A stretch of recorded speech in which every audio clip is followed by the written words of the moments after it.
믿을 수 없는 소식입니다. 한국의 과일청이 미국에서 대란을 일으키고 있습니다. 매장 문 열기도 전에 150명이 줄 섰어요. 모두 한국 과일청 때문이었죠. 뉴욕타임스 일면에 실린 충격적인 한국 음식 열풍. 소셜미디어에서는 해시태그 한국과일청 챌린지가 3억 뷰를 돌파했습니다. 지금까지 내가 마셔온 시럽은 도대체 뭐였지? 미국인들의 충격적인 반응. 한국의 할머니들이 대대로 전해온 비법이 어떻게 전 세계를 사로잡았을까요? 처음엔 그냥 달콤한 시럽인 줄 알았어요. 그런데 이건 한국의 철학과 과학이 담긴 문화였습니다. 미국 캘리포니아 출신 소피아가 우연히 맛본 한 잔의 유자청이 그녀의 인생을 완전히 바꿔놓은 놀라운 이야기 지금 시작합니다. 구독과 좋아요는 영상 제작에 큰 힘이 됩니다. 감동TV의 오늘의 이야기를 시작해 볼게요. 안녕하세요. 저는 소피아 밀러입니다. 미국 캘리포니아 출신 대학생으로 22살이에요. 지금 국제관계학과 아시아학을 전공하며 서울대학교에서 교환학생으로 지내고 있습니다. 제가 살고 있는 캘리포니아는 항상 햇빛이 가득하고 과일이 풍부한 곳인데 그곳에서도 요즘 한국의 과일청이 엄청난 인기를 끌고 있다는 사실 알고 계신가요? 지난달 고향 친구에게서 전화가 왔는데 정말 놀라운 이야기를 들려주더군요. 미국에서 한국식 과일 시럽을 만드는 영상이 소셜미디어에서 대유행이라는 겁니다. 친구는 자기도 딸기청을 직접 만들어 봤다며 신나게 떠들었죠. 처음에는 그저 또 하나의 일시적인 유행이겠거니 생각했습니다. 그런데 더 알아보니 정말 대단했어요.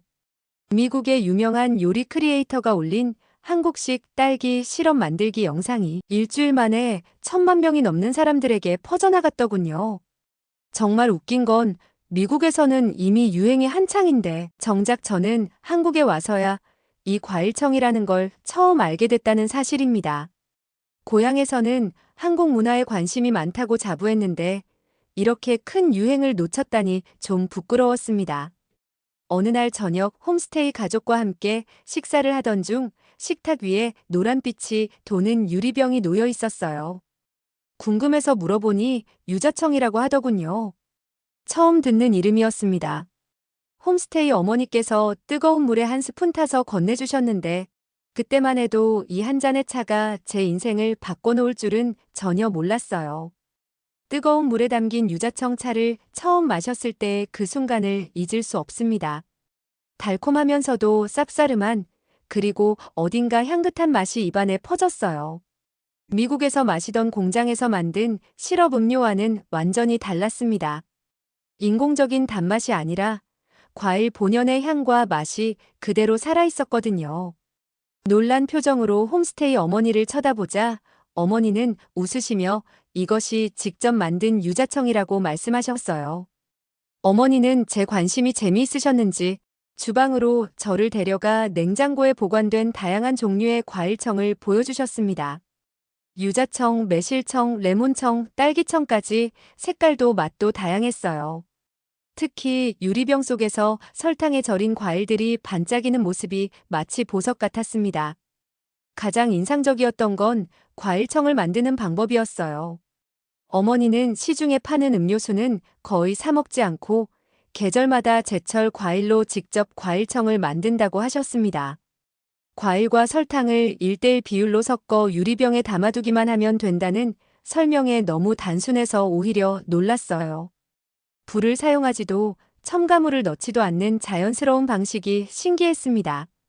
미국에서는 모든 것이 빠르고 효율적으로 이루어져야 한다고 생각했는데 한국의 이 가정집에서는 시간을 들여 자연의 맛을 끌어내는 과정 자체를 소중히 여긴다는 점이 감동적이었어요.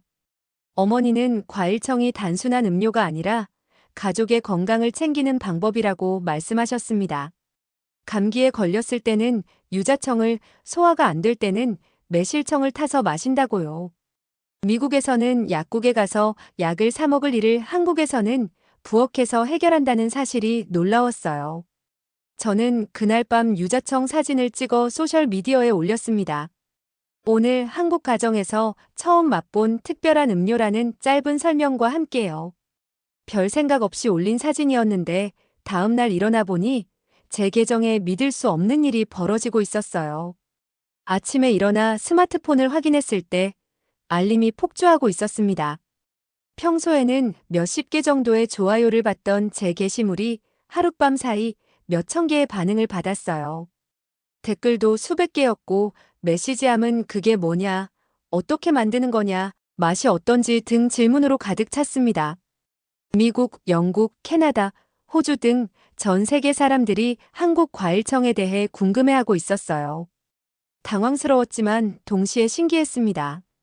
제가 아는 정보가 별로 없어서 홈스테이 어머니께 더 자세히 물어봤죠. 어머니는 제 관심이 진지하다고 느끼셨는지 주말에 함께 딸기청을 만들어 보자고 제안하셨어요. 정말 기뻤습니다. 그 주말 우리는 시장에 가서 싱싱한 딸기를 샀습니다. 집으로 돌아와 딸기를 깨끗이 씻고 꼭지를 제거한 후 설탕과 번갈아 유리병에 담는 과정을 배웠어요. 제가 서툰 한국어로 질문하고 어머니께서 손짓 발짓으로 가르쳐 주시는 모습이 너무 재미있었습니다. 특히 기억에 남는 건 어머니께서 설탕을 측정할 때 저울을 사용하지 않고 눈대중으로 정확하게 맞추시는 모습이었어요. 손맛이란 바로 이런 것이구나 싶었죠. 만드는 과정을 동영상으로 찍어 소셜미디어에 올렸더니 이번에는 더 큰 반응이 왔습니다. 팔로워 수가 하루 만에 2배로 늘었고 많은 사람들이 따라 해보겠다는 댓글을 남겼어요. 댓글 중에 가장 인상적이었던 것은 시카고에 사는 한 여성이 남긴 것이었습니다. 이 여성은 자신의 한국인 할머니가 과일청을 만들던 기억이 있는데 할머니가 돌아가신 후 그 방법을 물어볼 수 없어 항상 아쉬웠다고 했어요. 제 영상 덕분에 이제 할머니의 맛을 재현해 볼 수 있게 되었다며 감사하다는 메시지였습니다. 그때 문득 깨달았어요. 디지털 시대에 우리는 국경과 세대를 뛰어넘어 문화를 공유하고 있구나 하고요. 한국의 오래된 전통이 소셜미디어를 통해 전 세계로 퍼져나가고 잊혀가던 기억들이 되살아나는 것이 신기했습니다. 과일청에 대한 관심이 커지면서 더 깊이 알고 싶다는 욕구가 생겼습니다. 학교 친구 중 한 명이 서울 인사동에 있는 전통 차 전문 카페를 추천해 주었어요. 그곳에서 차 전문가를 만날 수 있다고 했죠. 주말에 인사동을 찾아갔습니다. 좁은 골목길을 따라 걷다 보니 전통적인 한옥 건물 안에 위치한 차 카페가 나타났어요. 처음 들어갔을 때 느낌은 아직도 생생합니다. 실내는 고요했고 나무 향이 은은하게 퍼져 있었어요. 창문을 통해 들어오는 부드러운 햇살이 전통 찻잔을 비추고 있었습니다. 카페 주인은 70대 할머니셨는데 40년 넘게 전통차를 연구해 오신 분이었어요. 제가 과일청에 관해 물어보니 할머니의 눈이 반짝였습니다. 할머니는 차분한 목소리로 한국 과일청의 역사부터 들려주셨어요. 과일청이 단순한 시럽이 아니라 오랜 시간 한국인의 삶과 함께해온 전통 음식이라는 것, 그리고 단순히 맛을 위한 것이 아니라 건강을 위한 지혜가 담겨 있다는 설명을 들으며 정말 놀랐습니다. 특히 한국 사람들이 음식과 약을 구분하지 않는다는 개념, 약식동원이라는 말이 인상적이었어요. 할머니는 옛날 의약품이 발달하지 않았을 때 사람들은 자연에서 얻은 음식으로 건강을 지켰다고 설명하셨습니다. 유자청은 비타민C가 풍부해 감기 예방에, 매실청은 소화에, 모과청은 기침에 좋다고 했어요. 과일청이 단순한 음료가 아니라 한국의 전통 의학과도 연결되어 있다는 사실이 신기했습니다. 할머니는 현대화된 한국 사회에서도 이런 전통 지식이 가정에서 여전히 살아있다고 하셨어요. 가족의 건강을 지키기 위해 어머니들이 계절마다 다른 과일청을 만들고 그 지식을 딸에게 전하는 문화가 이어져 온다는 이야기였습니다. 저는 그제서야 홈스테이 어머니가 왜 그렇게 다양한 과일청을 만드시는지 이해할 수 있었어요. 집에 돌아와 제가 배운 모든 것을 정리해서 소셜미디어에 올렸습니다.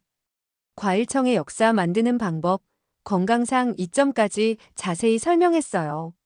그 글이 하룻밤 사이에 5만 명이 넘는 사람들에게 읽혔고 많은 사람들이 한국 음식 문화의 깊이에 감탄했습니다. 며칠 후부터 팔로워들이 과일청 만들기 실패담을 보내오기 시작했습니다. 어떤 사람은 딸기가 곰팡이가 피었다고 했고, 다른 사람은 시럽이 전혀 나오지 않았다고 했어요. 댓글에는 이게 정말 된 거 맞아? 한국 사람들이 이걸 정말 먹는다고? 같은 의문들이 가득했습니다. 처음에는 당황스러웠어요. 그런데 자세히 살펴보니 문화적 차이에서 오는 오해가 많았습니다.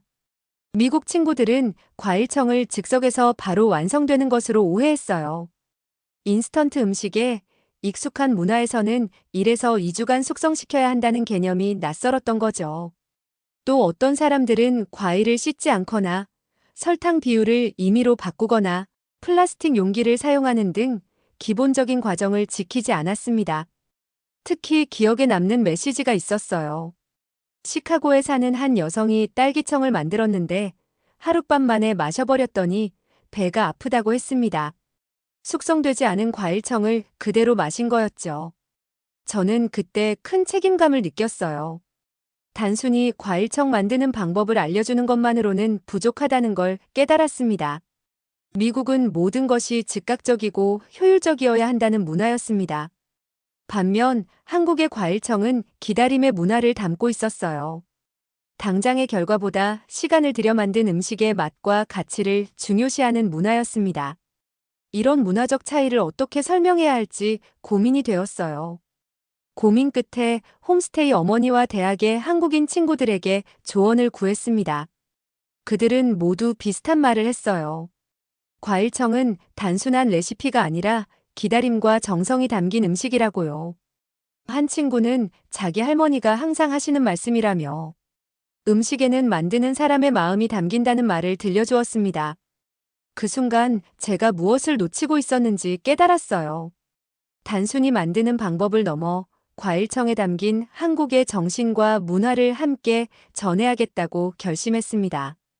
그래서 새로운 영상을 찍기로 했어요. 이번에는 과일청을 만드는 과정뿐만 아니라 그 안에 담긴 한국의 음식 문화와 철학까지 담기로 했습니다. 그런데 그러기 위해서는 제가 먼저 한국 과일청에 대해 더 깊이 이해해야 했어요. 친구의 소개로 서울 외곽에 있는 한국 전통음식 연구소를 방문할 기회가 생겼습니다. 그곳은 한국의 전통음식을 현대적으로 계승하고 발전시키는 연구를 하는 곳이었어요. 연구소에 도착했을 때 넓은 주방에서 여러 명의 연구원들이 다양한 실험을 하고 있었습니다. 그중 한 분이 과일청 전문가라며 저를 반갑게 맞아주셨어요. 연구원은 제게 과일청 제조의 고도화된 기술적 측면을 설명해 주셨습니다. 저는 정말 놀랐어요. 과일청이 단순히 과일과 설탕을 섞는 것이 아니라 과학적인 원리가 있다는 사실을 처음 알게 되었거든요. 연구원은 먼저 숙성 온도의 중요성을 강조했습니다. 0.5에서 15도 사이의 온도에서 숙성시키는 것이 최적이며 온도에 따라 맛과 향이 달라진다고 했어요. 또한 현대적인 기술이 접목된 과일청 제조법도 배웠습니다. 농촌진흥청에서 개발한 기술로 계화제를 사용해 숙성 시간을 대폭 단축시키고 위생적으로 만드는 방법이었어요. 기존 2주 이상 걸리던 숙성 시간을 1시간 이내로 줄이고 상온에서 12개월 이상 보관할 수 있게 한다는 설명에 정말 놀랐습니다. 가장 인상 깊었던 것은 냉동 저장 및 해동 기술이었어요. 계절에 상관없이 과일청을 만들 수 있도록 영하 40도에서 과일을 급속 냉동하고 특별한 방법으로 해동해 신선한 과일의 맛을 그대로 살린다는 거였죠. 이런 기술 덕분에 한국에서는 사계절 내내 다양한 과일청을 즐길 수 있다고 했습니다. 저는 그 순간 한국에 대한 제 선입견이 완전히 깨지는 것을 느꼈어요. 전통을 중요시하면서도 현대 기술을 접목해 더 나은 방향으로 발전시키는 한국의 모습이 정말 인상적이었습니다. 미국에서는 종종 전통과 현대가 대립하는 개념으로 여겨지는데 한국에서는 이 둘이 조화롭게 공존하고 있었어요. 연구소를 나오면서 문득 이런 생각이 들었습니다. 제가 지금까지 본 한국은 빙산의 일각에 불과하다는 것이요. 과일청 하나를 통해서도 이렇게 깊은 문화와 기술을 발견할 수 있다면 한국에는 얼마나 많은 보물 같은 이야기들이 숨어 있을까 하는 생각이 들었어요. 그리고 이 경험을 세계와 나누고 싶다는 강한 열망이 생겼습니다. 한국 전통 음식 연구소 방문 후 제 소셜미디어 활동에 큰 변화가 생겼습니다. 단순히 과일청 레시피를 소개하는 것을 넘어 한국 문화의 깊이와 가치를 전하는 프로젝트를 시작했어요. 첫 번째로 한국 과일청의 과학이라는 주제로 영상을 만들었습니다. 전통 방식을 존중하면서도 현대 기술로 발전시킨 한국의 식품 과학을 소개했죠. 놀랍게도 이 콘텐츠가 미국의 유명 음식 채널 제작자의 눈에 띄었어요. 그들은 제게 협업을 제안했습니다. 한국 과일청을 미국 시청자들에게 소개하는 특별 프로그램을 함께 만들자는 거였죠. 정말 기뻤지만 동시에 큰 책임감도 느꼈습니다. 한국 문화를 올바르게 전달하고 싶었거든요. 프로그램을 준비하면서 한국 전통 음식 연구소의 도움을 받았습니다. 연구원들은 과일청에 담긴 한국 문화의 정수를 어떻게 전달할지 조언해 주셨어요.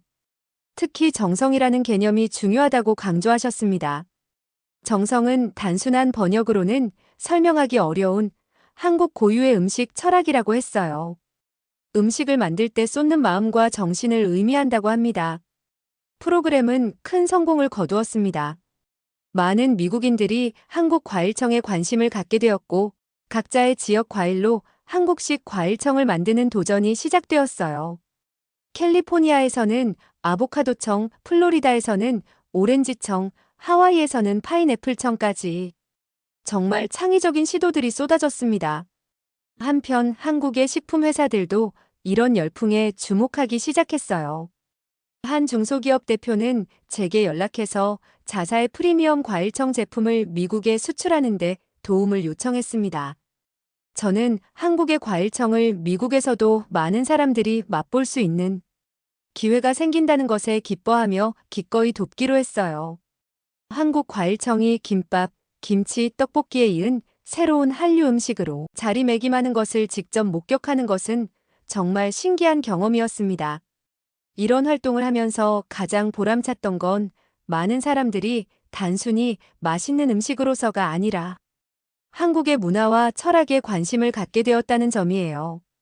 과일청을 통해 한국의 정과 정성의 문화, 자연과 조화를 이루는 지혜, 그리고 전통과 현대의 조화로운 발전 모델에 대해 이야기할 수 있었습니다. 어느 날 아침 제 소셜미디어에 특별한 메시지가 도착했습니다. 미국 시카고에 사는 80대 한인 할머니께서 보내신 거였어요. 할머니는 제 과일청 영상을 보고 고향 생각이 났다고 하셨습니다. 특히 50년 만에 처음으로 손녀와 함께 유자청을 만들었다는 이야기가 감동적이었어요. 할머니는 젊은 시절 한국에서 어머니에게 배운 레시피로 만들었는데 그 맛이 기억 속에 그 맛과 정확히 일치했다고 하셨습니다. 이 메시지를 읽고 저는 깊은 감동을 받았어요. 음식이 단순한 영양 섭취를 넘어 문화와 기억, 그리고 정서적 연결을 담고 있다는 것을 실감했습니다. 할머니의 이야기를 다른 팔로워들과 공유했더니 비슷한 경험을 가진 많은 해외 동포들이 자신들의 이야기를 보내오기 시작했어요. 음식을 통해 잊고 있던 고향의 기억을 되살리고 다음 세대와 문화적 연결을 만들어가는 사연들이었습니다. 한국에서의 6개월 교환학생 기간이 끝나갈 무렵 저는 홈스테이 어머니와 함께 특별한 프로젝트를 시작했어요. 우리는 세계 과일로 만드는 한국식 과일청 레시피북을 만들기로 했습니다. 전 세계 팔로워들이 보내준 다양한 과일청 레시피와 이야기를 모았고 홈스테이 어머니는 각 레시피에 한국 전통 방식의 조언을 더해주셨어요. 이 프로젝트를 통해 저는 음식이 얼마나 강력한 문화적 매개체인지 깨달았습니다. 한국 과일청은 이제 단순한 음식이 아니라 세대와 국경을 초월해 사람들을 연결하는 다리가 되었어요. 그리고 이것이 바로 한국 문화의 진정한 힘이라고 생각합니다. 한국 과일청은 이제 단순한 음식이 아니라 세대와 국경을 초월해 사람들을 연결하는 다리가 되었어요. 그리고 이것이 바로 한국 문화의 진정한 힘이라고 생각합니다. 한국은 자신들의 전통을 고집하기보다 세계와 공유하고 또 그 과정에서 더 풍요롭게 발전시키는 열린 마음을 가진 나라였습니다. 미국으로 돌아간 지금 저는 여전히 한국 과일청을 만들고 있습니다. 계절마다 다른 과일로 만드는 과일청은 제 일상의 일부가 되었어요. 특히 감기 기운이 있을 때 따뜻한 물에 타서 마시는 유자청은 이제 제 필수품이 되었답니다. 재미있는 건 제 미국 친구들도 이제는 약국에 가기 전에 먼저 소피아의 과일청을 찾는다는 거예요. 지난주에는 뉴욕의 한 유명 백화점에서 한국 과일청 시연회를 진행했습니다. 수백 명의 사람들이 모여 한국 과일청의 맛을 경험했고 많은 사람들이 한국 여행을 계획하게 되었다고 말했어요. 음식을 통해 문화와 여행에 대한 관심으로 이어지는 것을 보면서 저는 큰 보람을 느꼈습니다. 가끔은 이 모든 것이 우연히 시작되었다는 게 믿기지 않아요. 한 잔의 유자청이 제 인생을 바꾸고 또 수많은 사람들에게 한국 문화의 아름다움을 전하는 계기가 될 줄 누가 알았을까요? 그저 맛있는 음료였던 것이 이제는 문화를 이해하는 창구가 되었고 사람들 사이의 연결을 만드는 매개체가 되었습니다. 이번 경험을 통해 저는 깊은 교훈을 얻었습니다. 세상을 이해하는 가장 좋은 방법은 그 나라의 음식부터 알아가는 것이라는 점이에요. 음식 속에는 그 민족의 역사와 지혜, 정서가 오롯이 담겨 있기 때문입니다. 그리고 무엇보다 음식은 언어의 장벽 없이도 마음을 나눌 수 있는 가장 보편적인 소통의 도구라는 것을 깨달았습니다. 처음에는 그저 맛있는 시럽 한 모금으로 시작된 여정이 이제는 문화와 세대를 잇는 다리가 되었습니다. 제가 한국에서 찾은 것은 맛있는 음식만이 아니라 음식을 통해 서로를 이해하고 연결되는 방법이었어요. 여러분의 손맛과 정성이 이제는 전 세계에 한국의 따뜻함을 전하고 있습니다. 앞으로도 저는 한국과일청의 세계 홍보대사로서 그 아름다운 맛과 문화를 더 많은 사람들과 나누고 싶습니다. 저의 이야기는 여기까지입니다. 여러분, 소피아 씨의 이야기 어떻게 보셨나요? 한국의 과일청이라는 음식 하나가 어떻게 전 세계인의 마음을 사로잡고 문화의 다리가 되었는지 참 감동적이었습니다. 우리 한국인들은 오래전부터 자연에서 얻은 지혜로 건강하고 맛있는 음식을 만들어 왔습니다. 그 정성과 기다림의 철학이 이제는 세계인의 주목을 받고 있지요. 소피아 씨가 발견한 것처럼 우리 전통은 과거에 머무르지 않고 현대 기술과 만나 더욱 발전하고 있습니다. 이런 한국의 모습이 세계인에게 새로운 영감을 주고 있다는 점이 무척 자랑스럽습니다. 전통의 가치를 지키면서도 창의적으로 발전시키는 우리의 문화적 저력이 한국을 세계 속에 주목받는 나라로 만들고 있는 것입니다. 앞으로도 우리의 소중한 문화유산이 세계인의 마음을 울리는 매개체가 되길 바랍니다. 오늘도 어디선가 한 잔의 과일청이 누군가에게 한국의 따뜻함을 전하고 있겠지요. 이런 작은 교류가 모여 더 큰 이해와 소통으로 이어지는 세상을 기대해 봅니다. 소피아 씨의 이야기를 통해 우리 문화의 가치를 다시 한번 되새길 수 있는 시간이었습니다. 감동TV는 감동적이고 재미있는 사연을 기다리고 있습니다. 다음에도 재미있는 사연으로 찾아뵙겠습니다. 시청해주셔서 감사합니다.